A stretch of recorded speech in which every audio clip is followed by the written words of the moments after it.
Iki ni ikibazo buri wese uri kundeba ajya ahura nacyo. Laptop yawe ikagenda gake, kandi mu gihe ukeneye ko laptop yawe yihuta, uri gukora ibintu bya danje, ukeneye kubikora kandi byihuse.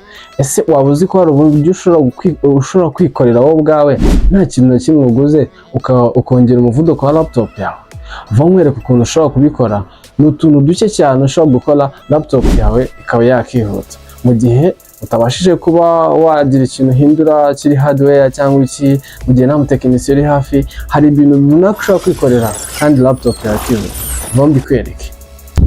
Okay, ikintu cya mbere ushobora gukora kugira ngo laptop yawe yihute, ushobora gukanda kuri ino key ya Windows key, Win key, ino R, ukabikandira icyarimwe.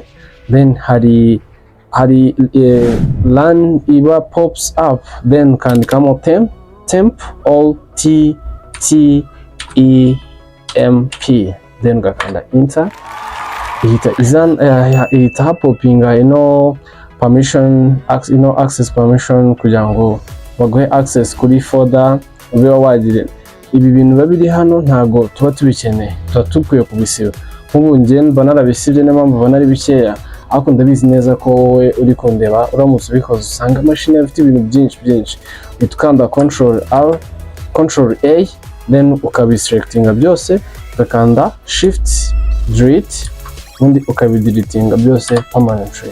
Hano nta kintu cyawe cy'ingenzi ubusibye, ni n'amakashes ubusibye atuma inuza laptop yawe igenda gake, kandi ni ibintu uba udakeneye, ukagisiba ikarangira. Wamara kubisoza ukongera ugakanda Win R, noneho kuri ya temp wanditse ugenda ushyiraho ama percentage, kuri utangiza percentage ukanayisoza. Katushyiraho percentage hano, dusubire na hamwe hatangira dushyiraho percentage, ubundi ukande enter. Then hahita haza ibindi bintu nk'ibi.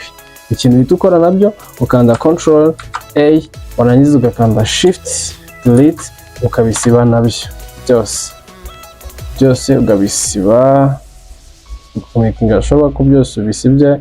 Wamara kubisiba ukabanza ukareba nimba laptop yawe yihuta, nimba still kigenda gake, uhita uza hano kuri ino icon ya Win, cyangwa se ukajya muri search, ugasearchinga icyo bita disk cleanup.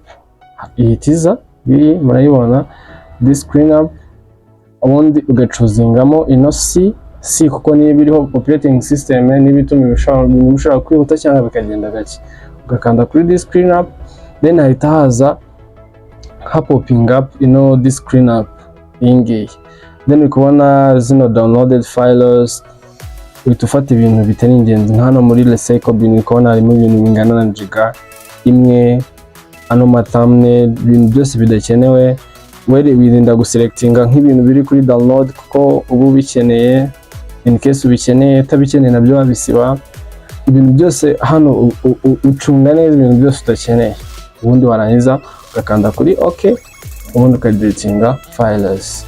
Gusa hano kuko ari show neza ntarareba ibintu biri muri download, hano byasaba kubanza kugenda. Gusa in case wowe ubona nta bintu by'ingenzi ufitemo, uhita hano ukora iki, ubi cleaning up. Ukankureho nk'iyi ya recycle bin, nijyeho temporary internet files, recycle bin, ubundi ugakanda OK, then ukadeletinga files.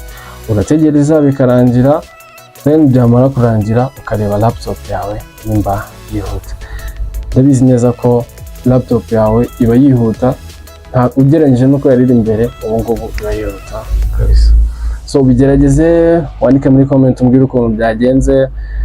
Igihe ibintu nkweretse byabigufashije, ibuka kubisharinga inshuti zawe, ukore subscribe kugira ngo n'ejo bundi nikira ikindi kintu ubashe kukibonera ku gihe kandi imbere y'abandi.